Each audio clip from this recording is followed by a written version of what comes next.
Hi friends, ಎಲ್ಲರಿಗೂ ನಮಸ್ಕಾರ. Gagan cooking ಚಾನಲ್ಗೆ ಸ್ವಾಗತ. ಹೊಸದಾಗಿ ನಮ್ಮ ಚಾನಲ್ ನೋಡ್ತಾ ಇದ್ದರೆ ಸಬ್ಸ್ಕ್ರೈಬ್ ಮಾಡ್ಕೊಳ್ಳಿ, ಹಾಗೆ ಪಕ್ಕದಲ್ಲಿರೋ ಬೆಲ್ ಐಕನ್ ಕ್ಲಿಕ್ ಮಾಡಿ. ಬನ್ನಿ, ಇವತ್ತು ತುಂಬ ಟೇಸ್ಟಿಯಾದಂತಹ ಡಿಫ್ರೆಂಟ್ ಆಗಿರೋ ಸೌತೆಕಾಯಿ ಚಿತ್ರಾನ್ನ ಗೊಜ್ಜು ಮಾಡೋದು ಹೇಗೆ ಅಂತ ತೋರಿಸ್ಕೊಡ್ತಾ ಇದ್ದೀನಿ. ತುಂಬ ಟೇಸ್ಟಿಯಾಗಿರುತ್ತೆ.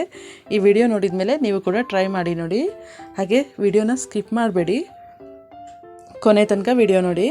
ನಾನಿಲ್ಲಿ ಸೌತೆಕಾಯಿ ಬರುತ್ತಲ್ಲ, ಅದು ಈ ರೀತಿ ಸಿಪ್ಪೆ ತೆಗೆದುಬಿಟ್ಟು 2 ಸೌತೆಕಾಯಿನ ಈ ರೀತಿ ಇಟ್ಕೊಂಡಿದ್ದೀನಿ.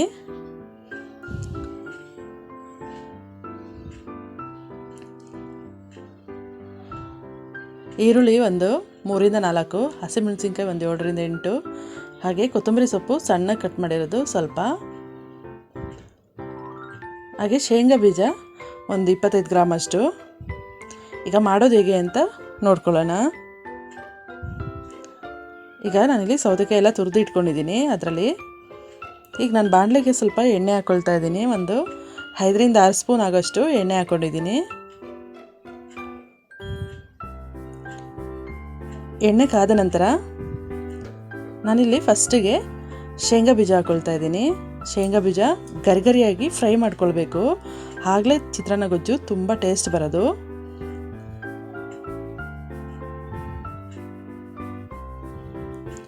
ಸೌತೆಕಾಯಿ ಚಿತ್ರಾನ್ನ ಗೊಜ್ಜು ತುಂಬ ಟೇಸ್ಟಿಯಾಗಿರುತ್ತೆ. ಈ ವಿಡಿಯೋ ನೋಡಿದ ಮೇಲೆ ನೀವು ಕೂಡ ಟ್ರೈ ಮಾಡಿ ನೋಡಿ. ಈಗ ಶೇಂಗಾ ಬೀಜ ಚೆನ್ನಾಗಿ ಫ್ರೈ ಆಗಬೇಕು. ಚೆನ್ನಾಗಿ ಅಂದರೆ ಗರಿ ಆಗಿರಬೇಕು, ಅಲ್ಲಿವರೆಗೂ ಫ್ರೈ ಮಾಡ್ಕೊಳ್ಬೇಕು. ಈಗ ಇದಕ್ಕೆ ನಾನಿಲ್ಲಿ ಈರುಳ್ಳಿ ಒಂದು 2ರಿಂದ 3 ಹಾಗೂ ಹಸಿಮೆಣಸಿನ್ಕಾಯಿನ ಇದೆರಡನ್ನೂ ನಾನು ಇಲ್ಲಿ ಹಾಕ್ಕೊಂಡು ಚೆನ್ನಾಗಿ ಫ್ರೈ ಮಾಡ್ಕೊಳ್ತಾ ಇದ್ದೀನಿ. ಈರುಳ್ಳಿ ಚೆನ್ನಾಗಿ ಕೆಂಪಗಾಗೋವರೆಗೂ ಫ್ರೈ ಆಗಬೇಕು.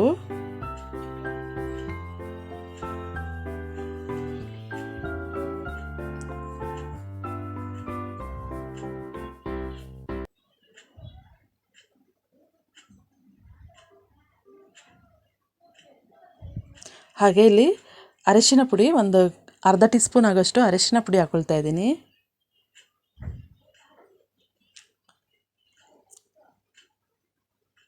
ಇದನ್ನು ಹಾಕ್ಕೊಂಡು ಹಾಗೆ ಚೆನ್ನಾಗಿ ಫ್ರೈ ಮಾಡ್ಕೊಳ್ಬೇಕು.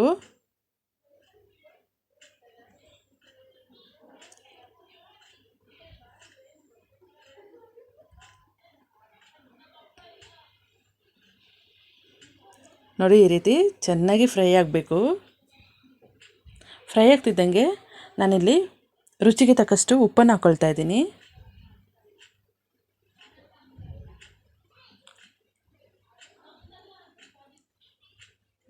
ಉಪ್ಪನ್ನು ಹಾಕಿದ ಮೇಲಿಂದ ನಾನಿಲ್ಲಿ ಸೌತೆಕಾಯಿ ತುರಿದಿರೋದು ಹಾಗೂ ಕರಿಬೇವು 1 ಹಿಡಿಯಷ್ಟು, ಕೊತ್ತಂಬರಿ ಸೊಪ್ಪು 1 ಹಿಡಿಯಷ್ಟು, ಇವಿಷ್ಟನ್ನು ಹಾಕ್ಕೊಳ್ತಾ ಇದ್ದೀನಿ ಲಾಸ್ಟ್ನಲ್ಲಿ.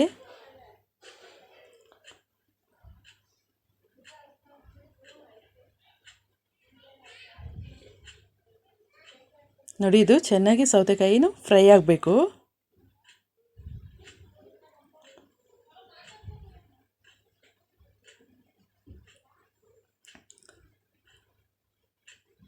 ಈಗ ತುರಿದಿರೋಂಥ ಸೌತೆಕಾಯಿನೂ ಫ್ರೈ ಆಗಿದೆ. ಈ ರೀತಿ ಫ್ರೈ ಆಗಿದ್ಮೇಲೆ ಈಗ ನೋಡಿ, ಚಿತ್ರಾನ್ನ ಗೊಜ್ಜು, ಸೌತೆಕಾಯಿ ಚಿತ್ರಾನ್ನ ಗೊಜ್ಜು ರೆಡಿಯಾಗಿದೆ. ಇದಕ್ಕೆ ನಾವು ಬಿಸಿಯನ್ನು